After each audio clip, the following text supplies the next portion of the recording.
Welcome to season 2 of my podcast. I must admit, I never thought I'd be doing a season 2. This time last year, I rolled out the first podcast, which was with me. And since it's my birthday in January, I thought that I'd start every year, every new season, with an update of what I've been up to. So, episode 1 of every season will be me and what I've been doing. So I had a fabulous time last year interviewing 26 people on the podcast, us including me.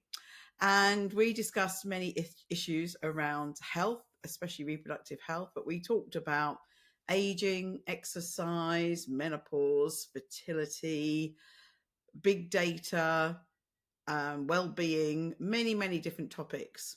And my aim with this podcast is to discuss topics that will help you have good health and happiness. And I have asked my guests at the end of each podcast what makes them happy and where is their happy place. I think it's so important for us all to be having a happy place and enjoying ourselves. And I think our mental health and our physical health are so intertwined. So that's why I want everyone to have good health and happiness. So I did think long and hard at the end of last year about whether I should do a season 2 with the podcast, but I've spoken to a lot of people who said that they've really enjoyed it, and really just a few people telling me they enjoy it is enough for me to keep going. And I love talking to people, and there are so many amazing people out there that I did decide to continue, at least for another year, to see how it goes. Now, as always, the podcasts are going to come out on YouTube on the Tuesday and on all podcast channels. And I'm amazed how many different podcast channels there are. So it's going to come out on Wednesday every 2 weeks on all the different podcast channels. And what I found totally amazing is that the podcast last year was listened to in 72 different countries. And the top countries were unexpectedly the UK, followed by the USA, Canada, Ireland, and Australia. But quite unusually, we even had listeners in Zambia, Papua New Guinea, Oman, Bhutan, and the Maldives. I think the Maldives was someone on holiday. So I have just released the first 15 guests that I will be having in season 2, and you'll see that there's some amazing people on there that we'll be talking about all different issues to do with our health. And if you follow me on Instagram or Twitter or X, should I say, or TikTok or LinkedIn, my handle is at Prof Joyce Harper, and you can find out who my guests will be for the coming year.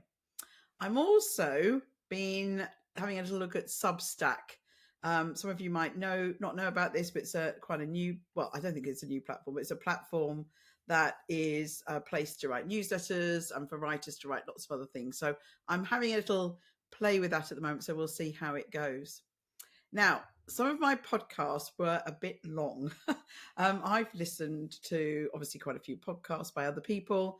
I find the ones over an hour to be quite challenging, and there's even a few I'm sure you're aware that are 2 hours.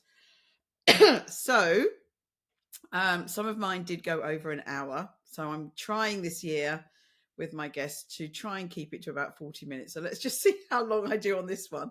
Probably I'm aiming for 40 minutes. Let's hopefully they will be there. So thank you to everyone that's listened to my podcast so far, and to all my guests. And I'd really love to hear more of your feedback. You can like it on all the podcast channels, and it will get a bit more views. So please let me know. I find it always really hard when I'm talking at conferences or to my students to just be the person that talks sort of at you. And that's obviously a little bit like that in a podcast, even if you've just got one guest. So I'd really love to hear what you think, and if you want anyone particular on, and what you think about it. So let's have a look first. I've called this podcast Why We Need to Teach Everybody Reproductive Health. And that's because it's been my main area of research and projects over the last few years. So 2023 was really productive for me. And my two big projects were both dealing with reproductive health education, one more broadly, which I'll tell you about now, and one specifically on the menopause, which I'll also tell you about. So all of my research that I do is published in the scientific literature, and we can now make sure that these are what we call open access. So you should be able to get access to them. Everyone should be able to get access to them.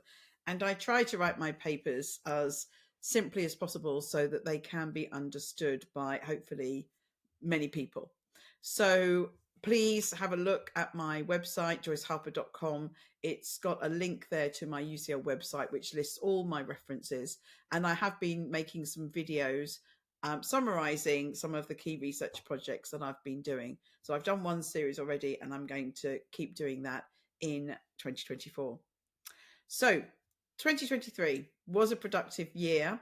Let me tell you first about the reproductive health education. So from puberty to the menopause, I've been working on this since 1987, and then I wrote my book, Your Fertile Years, which covered that.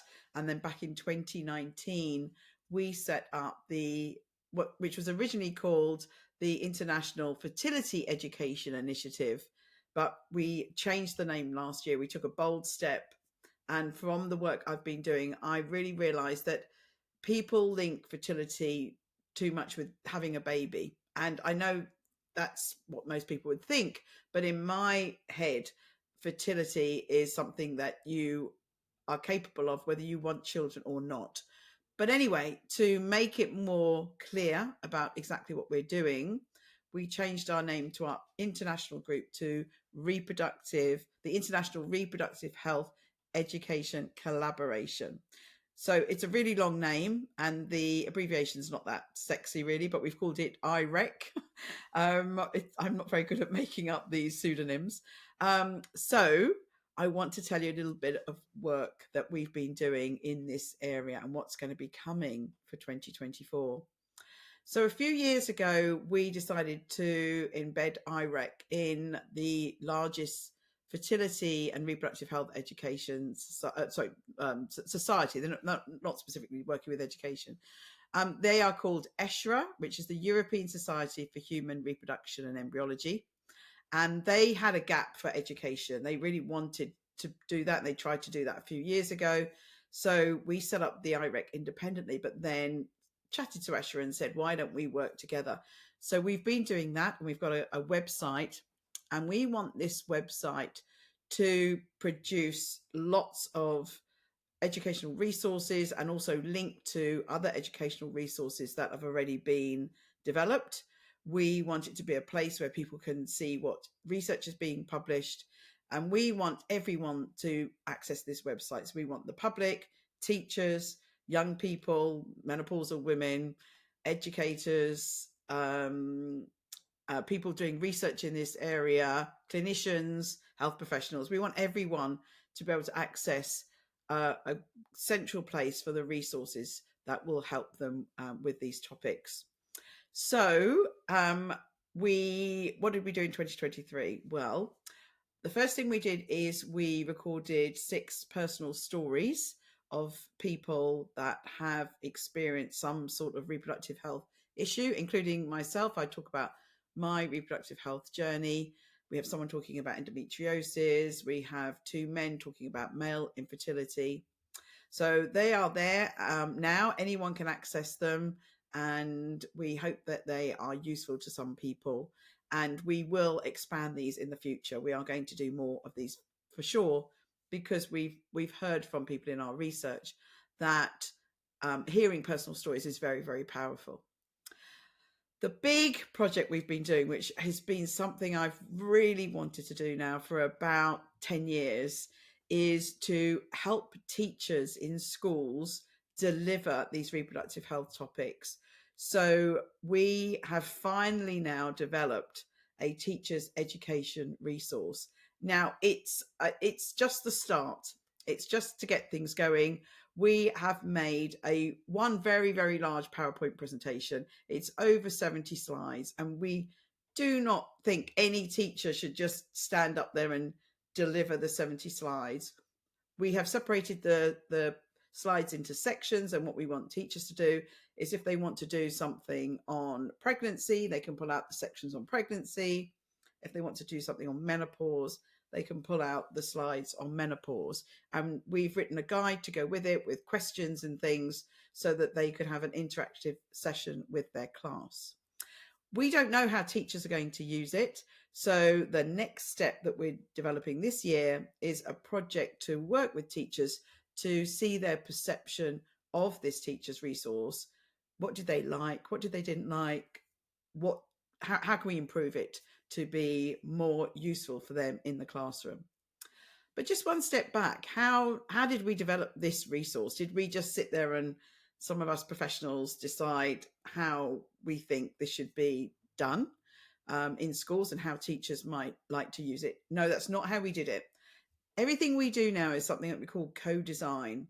So we get together with various groups, we do surveys or focus groups or interviews with them to ask them what they want and how they want it, and their attitudes to how they have, for example, taught this before, or if they're pupils, how they've been taught this before.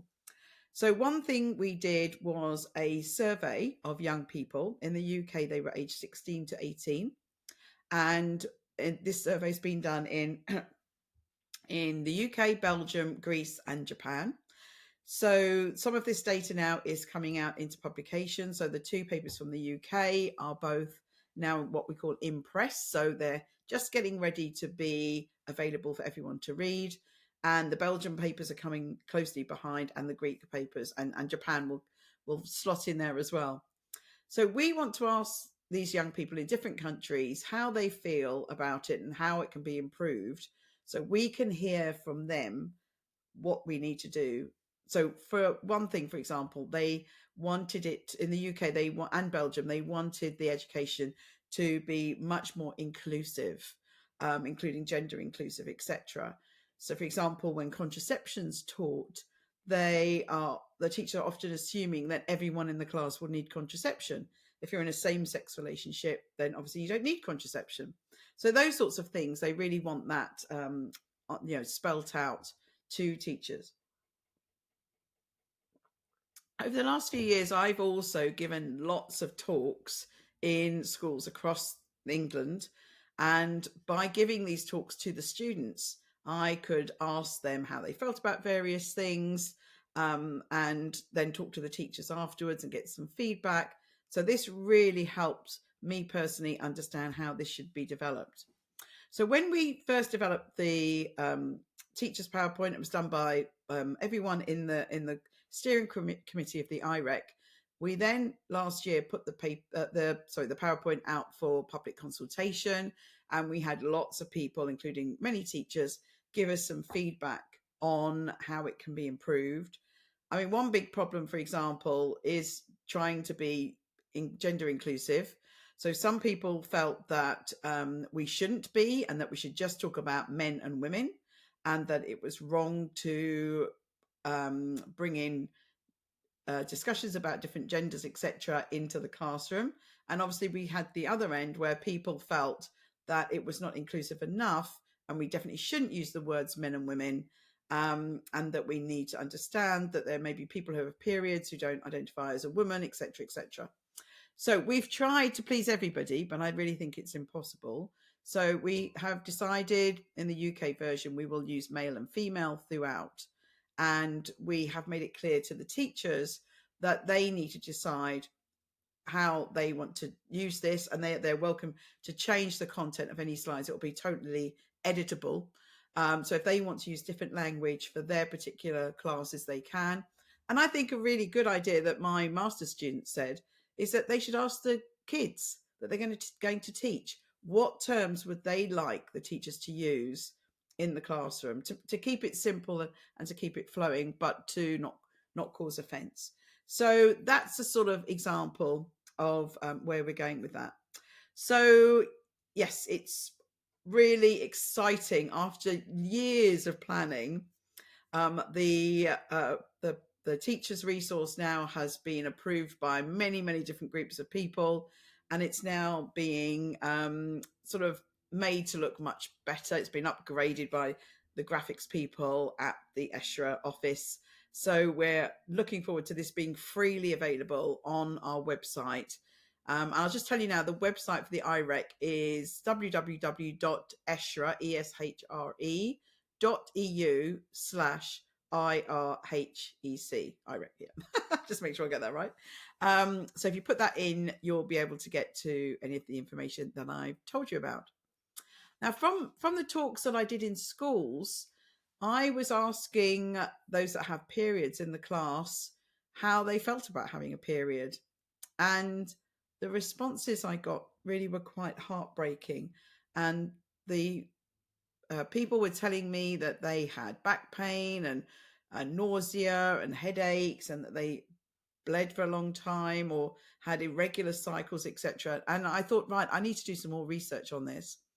So we did a research project last year. We did 8 focus groups with just under 50 15-year-old girls to ask them about their periods.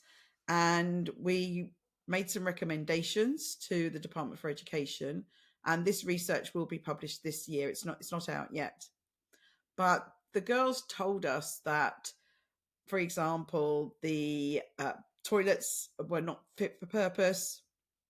They were not a good place to be able to change your period product.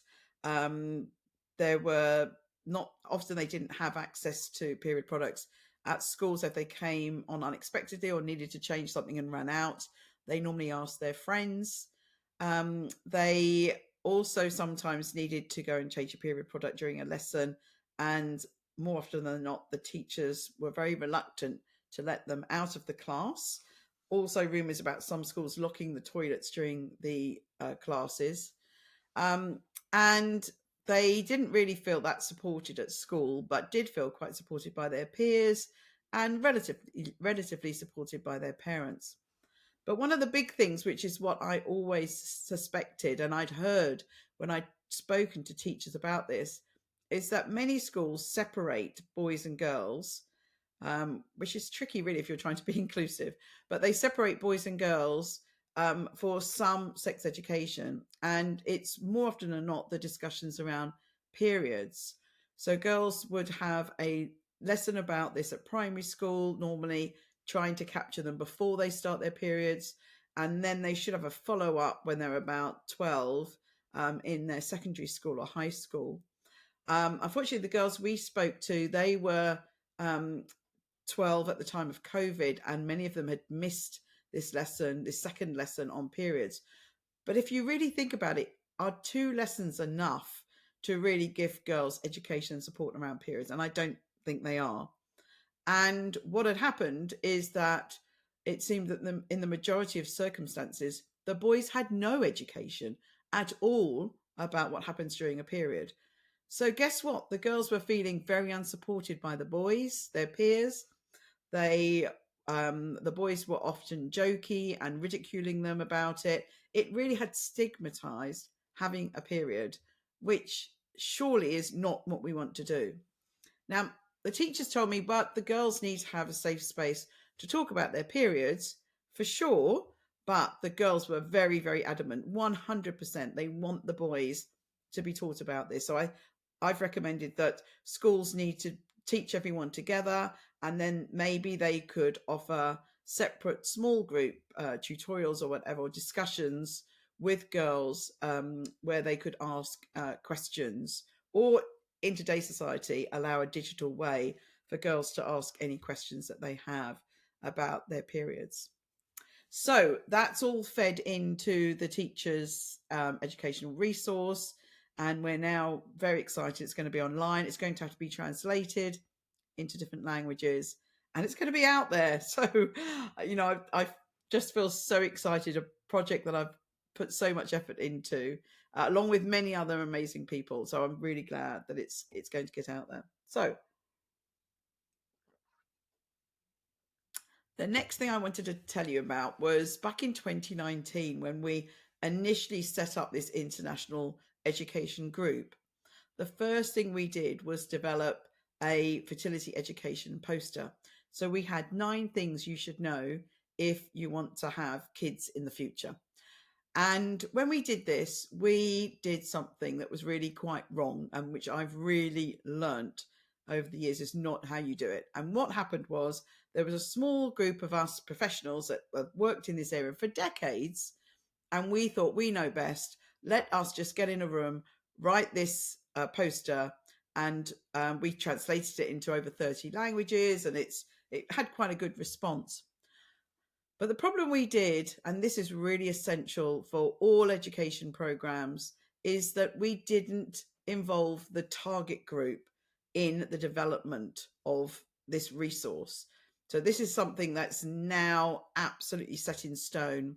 Whenever we're developing any educational resource, we will involve people from the target group and get their input. So what do they think about this? Is this fit for purpose? Is this the information they have a gap in their knowledge for? And are we presenting it in the right way? So what we did last year was I ran a project with young people where we gave them the fertility poster in advance, and then we did a number of focus groups with them to ask them, what do you think about it? Is it causing any offense or anxiety? Did you learn any new information from it? Was anything unclear? And we went through all the 9 points on the poster and looked at how we can redesign this to aim the poster specifically for young people. So it was great. We hope this research again will be published this year. So the poster now has been evaluated by the IREC and by the ESHRA executive. And it is now, again, with the ESHRA graphics people who are making it accessible now and doing all the graphics and things so that it will be accessible on our website for free for anyone to use in the very near future. We will also be translating this, again, the new version, into many, many different languages. And we hope, for example, that teachers may use this as an extra resource when they're teaching specifically about fertility. And we hope that it might be up in GP surgeries, it might be on the walls in schools, and that people can use this as a conversation point. And the young people also told us that we need to do more with social media and we need to do more with influencers. So we will certainly be exploring other ways that we can get this information out there.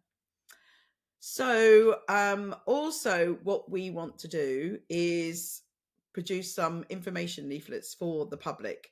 Now, I know information leaflets are a little bit old-fashioned, but I'm looking at these as the building blocks to use on various social media campaigns and other more funky ways of education. But we're just getting the facts down that people should know. So, for example, we're doing one on endometriosis. We've written one on polycystic ovary syndrome, fertility, etc.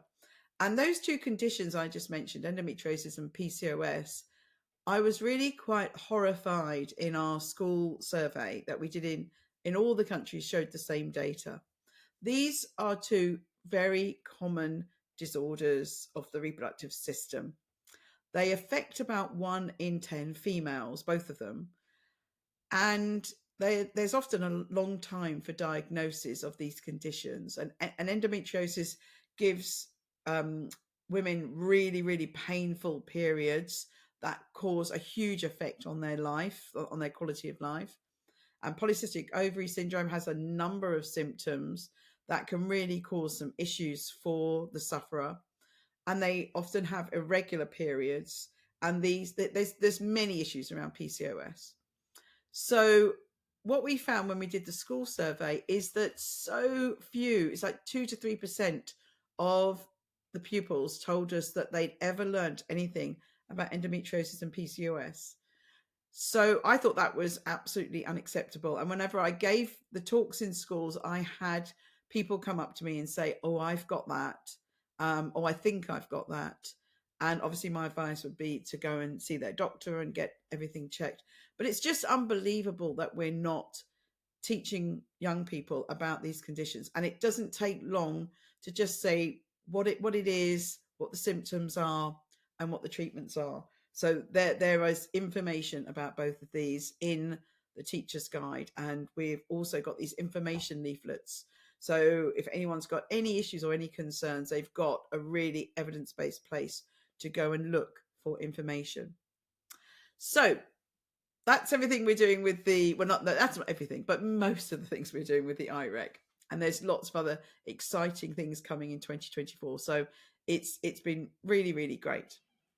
But let's now move on to the menopause. So this time last year, I'd been doing a lot of research about menopause. I'd heard through my surveys from over 6,000 women about their views and attitudes to menopause, and I'd asked them how we could help.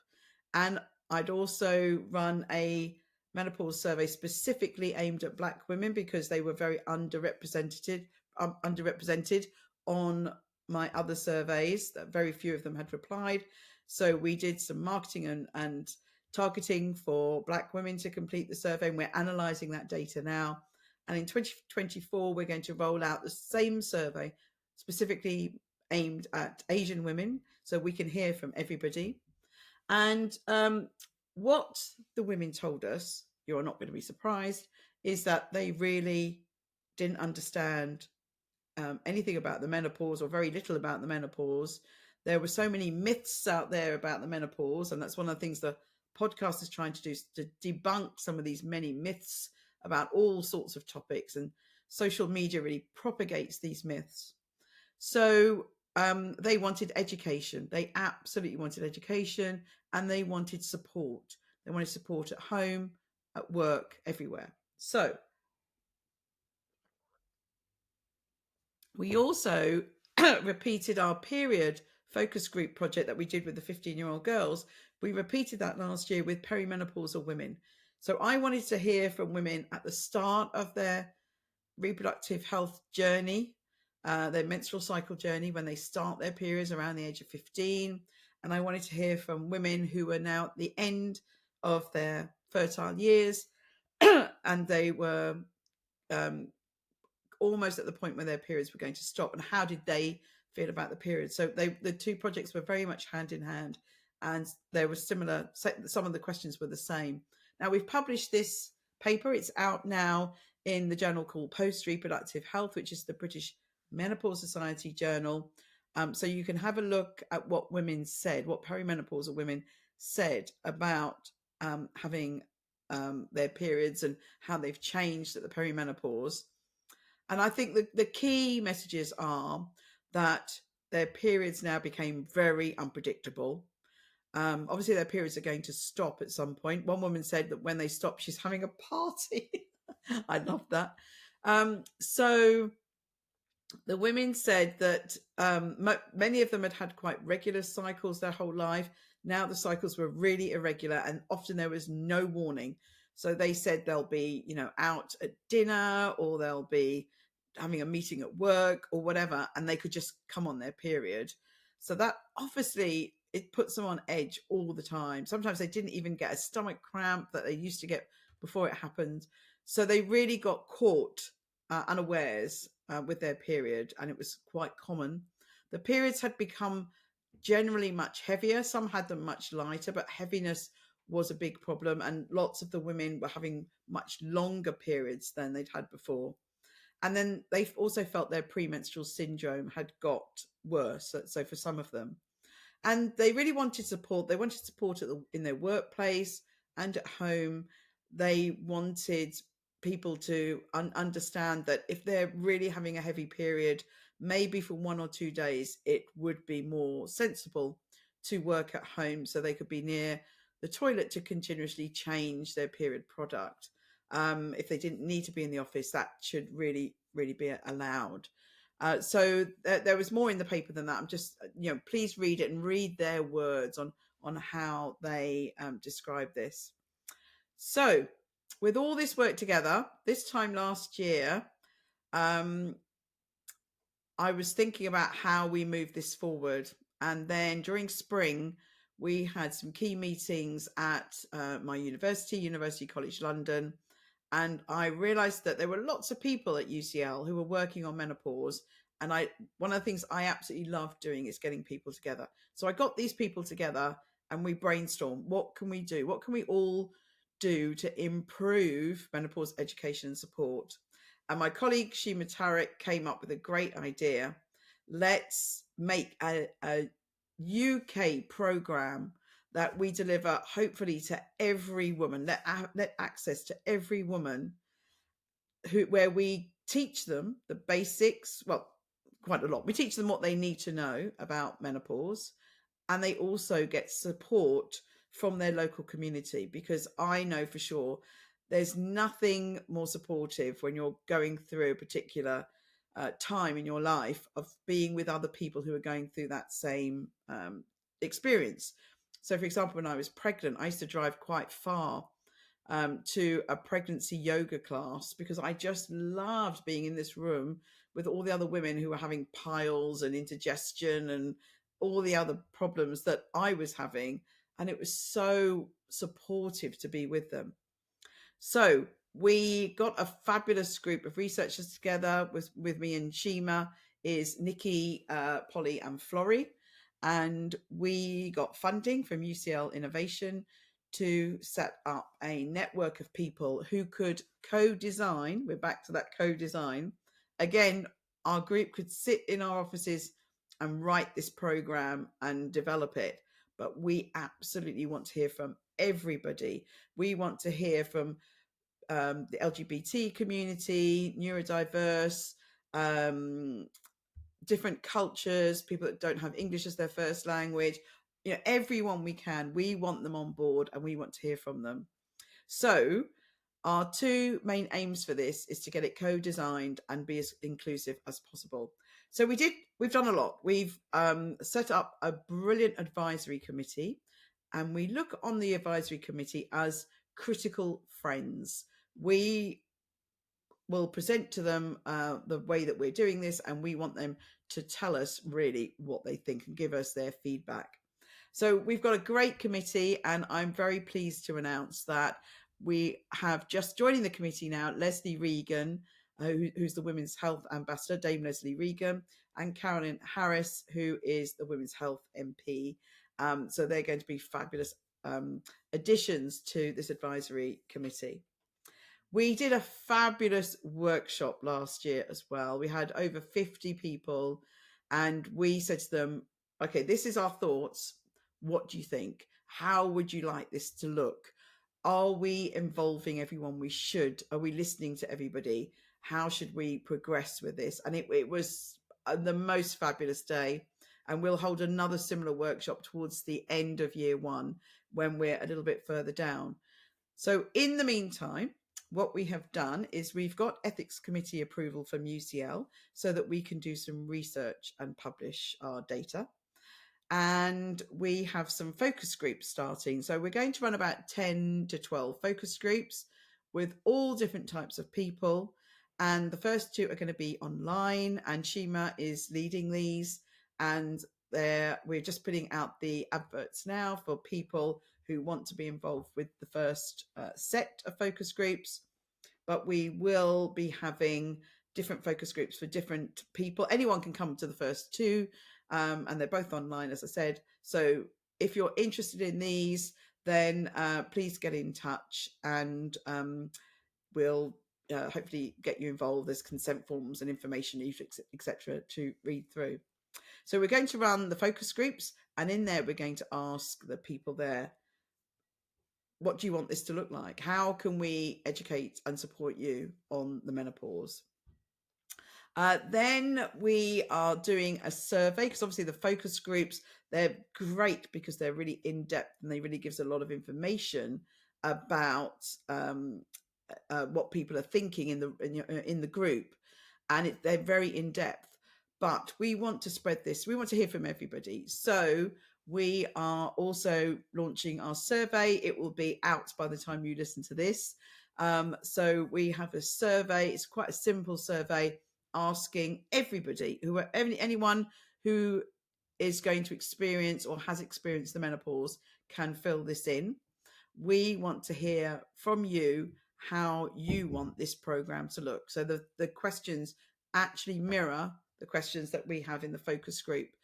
But obviously with a survey, you can't, we have space to write more, but with the focus group, there's more discussion. So it's going to be really exciting to start getting the data in from the focus groups and the surveys to see what people are thinking about this. And then we are going to be applying for a big grant to help us develop this program. And it's going to be a suite of offerings. It's not just going to be one program. It's going to be different programs for different situations. For example, we feel there needs to be something like Menopause 101, where women and anyone at all, probably be online only.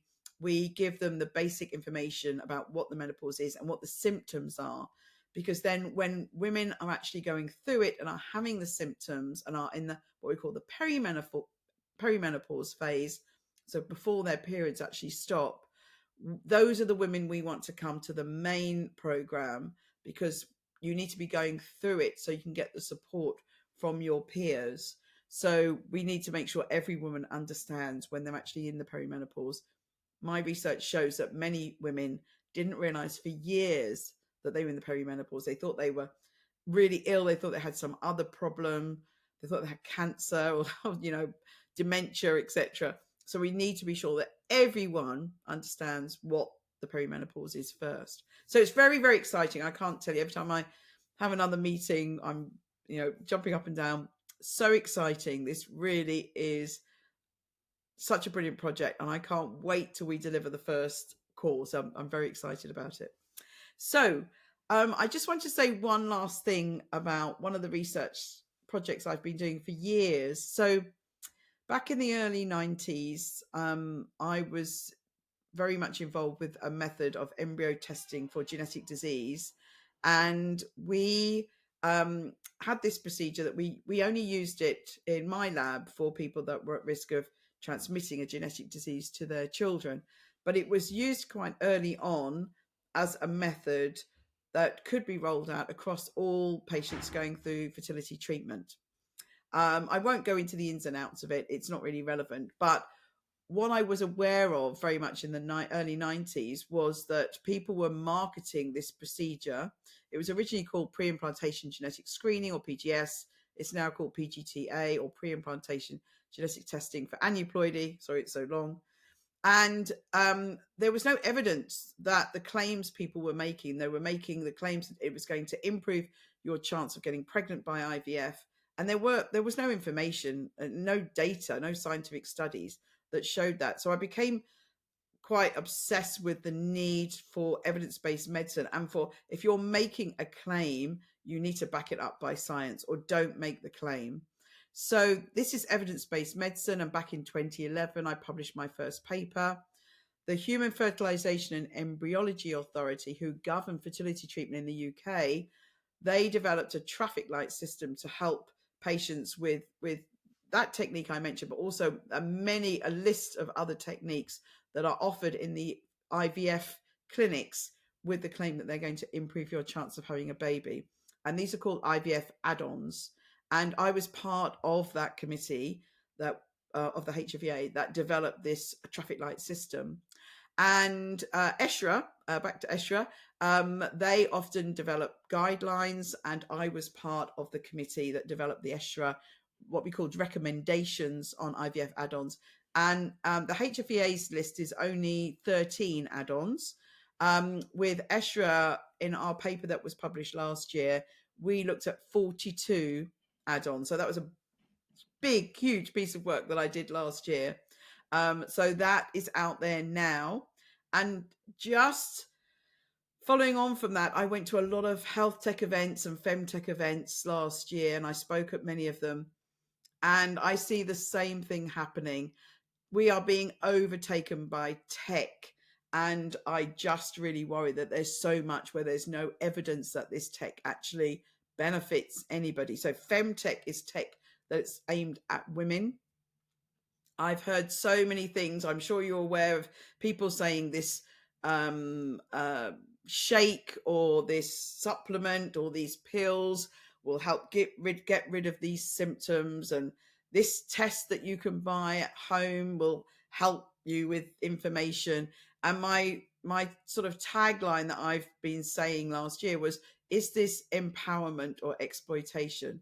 So, my advice to everybody, if you have something wrong with you, if you think you've got something, if you've got any symptoms, don't self prescribe with some lotion or potion. Go to see your doctor. Don't pay to have a test done privately.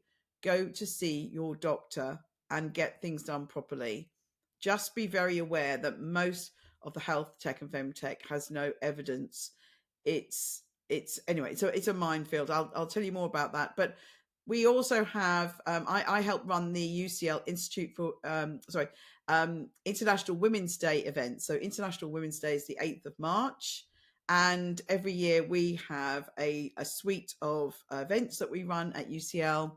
And on the Wednesday, the 6th of March, all the events are open to anybody. They're all free. So please keep an eye out on my social media for these events. Please come along. And on Wednesday, the 6th, we have an event that's going to look at innovation. It's going to look at health tech. It's going to discuss some of these. We're also going to have a discussion about our menopause program during that day. So please come along. So I just want to finish saying a few things about work. I love public speaking. You're not going to be surprised. I love going to conferences. I had a wonderful year last year. I went to Mauritius. I went to Japan. Many UK conferences, Morocco. Wonderful places. I'm looking forward to a fabulous year. I've also already done one conference this year in Oslo, which was just totally amazing. And I do corporate talks. So if you're in a company and you feel that it would be useful for me to come and give a talk about any part of reproductive health, so from puberty, periods, fertility, infertility, through to the menopause, I am quite happy to come and give talks at people's companies and help educate everybody about these topics. And sometimes we get some men in the room. So I'm just going to finish off by talking a little bit about work-life balance. For me, I'm a single parent with three boys. One is finishing university this year. My twins are going to university this year. One is more than likely going on a football or soccer scholarship to the US. So it's a big, big change.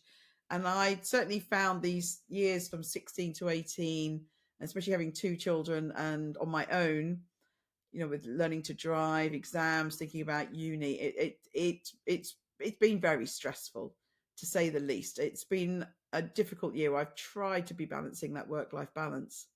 So I love to spend some Monday morning, not every Monday morning, but some Monday mornings going for a kayak with a group of people. It really settles me and sets me up for the rest of the week. I think I did it twice last year. And then Thursday mornings, I have a lovely swim at my local lake. It's nice and early. I can get onto work quite quickly. I think I did it once last year. So I really realized at the end of the year, when I was reflecting on 2023, that I definitely let myself suffer a bit last year. I did do some swimming with my friends. I did do some kayaking. I did do lots of dancing. If you follow me, you know that I love dancing, and I did get that in. But I'm really going to concentrate on myself this year. And on my vision board, again, if you follow me, you'll know I'm very much into vision boards. On my vision board, I do one for work and one for home. And on the work one, I put some things like I put exercise and walks, and I put one about swimming. And I really want to make sure that I don't sit in this room all the time working and don't think about myself. Don't go for a walk. I live in a lovely village. I've got beautiful walks on around me. I need to get out even for 15 minutes in the afternoon and do a walk. And I'm really getting much more in a routine with my exercise. I've been really good for about the last 2 months, making sure almost every single day I go to the local gym and get a class in or two. So I'm feeling really strong. I'm feeling in a really good place to start this year, but I've got to find that work-life balance. And um, maybe this is a bit too much information, but I've been single for 10 years, almost, sort of. So in 2024, with the kids flying nests, etc., I'm going to look for love. So let's check it next year and see how I've got on. And I know it's hard. It's a real minefield out there. And the very last thing I want to say is another big project for me in 2024 is preparation for my next book. So my next book is going to be probably called something like Good Health and Happiness Over 50. And I am going to interview 50 women over 50 who feel they are mostly happy. Now, I know not everyone's happy all the time, but I'm going to ask them about different aspects of their life and prepare this into a book to try and give people some nuggets of great advice and motivation to maybe help them find a bit more happiness in their life.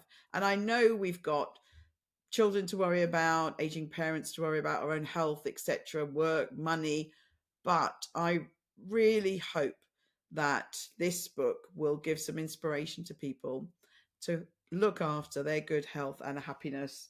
So I'm hoping that in January 2025, that will be the title of my first podcast of the year, Good Health and Happiness. And I will tell you how those interviews went and what I learned as well about health and happiness. So I haven't been too bad, 46 minutes, at least it wasn't an hour. So I hope you enjoyed this podcast and I really look forward to hearing any comments. I've gone quite red. So happy new year again. And please tell me what you think about the podcast, anything else you want me to cover. And thank you very much.